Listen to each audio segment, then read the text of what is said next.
All right, today we're going to tie a bass fly with lead eyes. I'm going to begin by wrapping onto the shank of the hook, and about an eighth of the way back I'm going to build a high spot with the thread, come back just a little ways and build another high spot,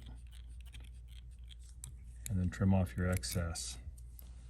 And what those will do when we secure our eyes down is allow us to hold on or create two dam points where it can kind of hold still on it.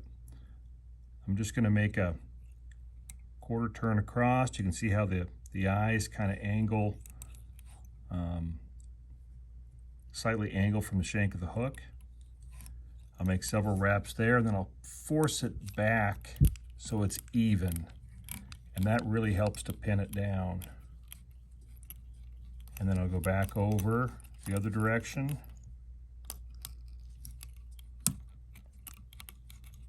And lots of firm wraps. Use a really heavy thread with this. And then you can pin it underneath the eye as well. You can kind of see how I'm grabbing that. And that helps to suck all of those thread joints together. Lead eyes are a little bit tricky to really hold secure. I like to use a little bit of Zap-A-Gap on the thread dam. And then what I do a lot of times is I'll do a bunch of these at the same time. Just get the eyes taken care of, glue them down, let them dry. We'll finish them off, let them dry, and then do 25 of them, or 15 of them, or 10 of them, however many you think you're going to need. Even if you want to do a couple different colors of them, and then you can go back and then complete the fly. We're just going to continue to keep going through it. I'm going to wrap down to the bend of the hook. And I'm going to put a marabou tail to it.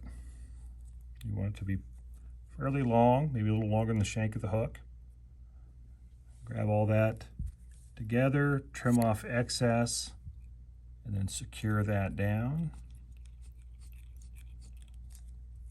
Nice bushy tail. Use chartreuse crystal flash and a fair amount of it. A fly like this, you want to have a lot of pizzazz. See how much I'm using of that. And we'll secure that down. Notice how I did that. I wrapped one side, folded it over, put it on the other side. And then you can just line them up, trim off excess. Good looking. And then we're going to use polar chenille, chartreuse. Trim off a section of that. I'll tie that in. And then wrap forward. I'm just going to wrap this around the shank. Camera's definitely going to get in the way here. Do my best. And we'll just keep wrapping and then pulling those fibers back out of the way.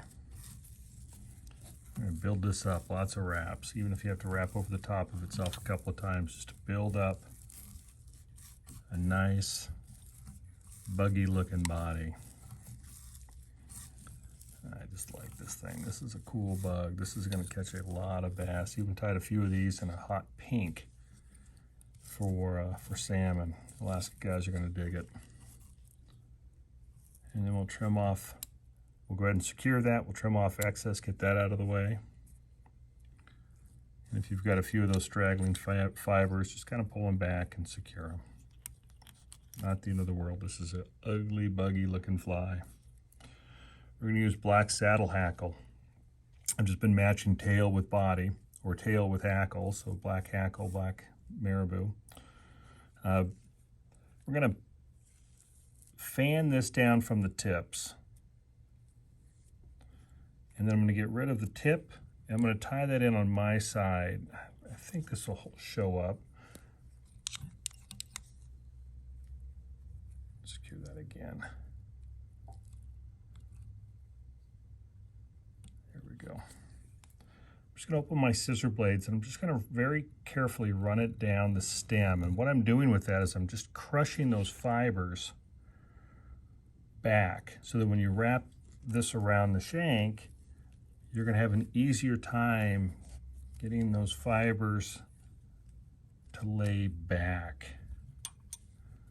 When you wrap this, you really don't want to have those fibers just kind of going all over the place and capturing some so they're extending out over the eye of the hook. Really keep fanning those back. And we want a pretty good heavily dressed collar here. Really helps create some contrast. All right, that looks fantastic. And then we'll secure that.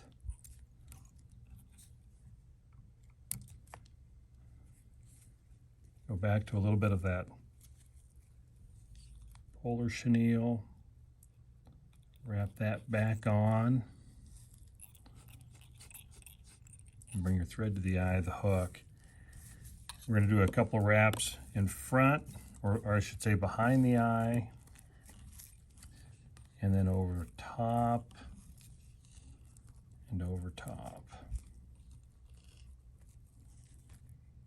That was not nearly enough material to do that. I thought I would be able to get it taken care of. Let's undo that really quick. Grab another chunk. The lesson on this is the material itself is the cheap part of the fly. Your time is the most expensive, so don't substitute getting the right amount of material to make the fly look great. Couple wraps up behind the eye, over the top, a couple times, the other direction a couple of times.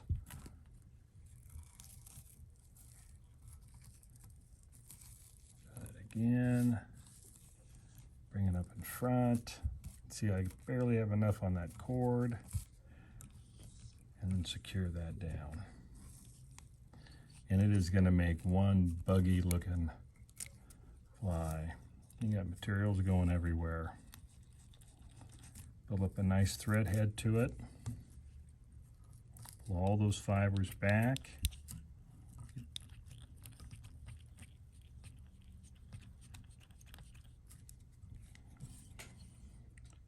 And then we'll whip finish.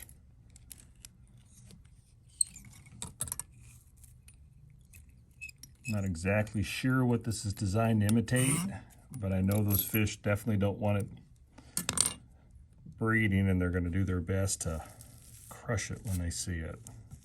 A great looking fly that just comes to life in the water.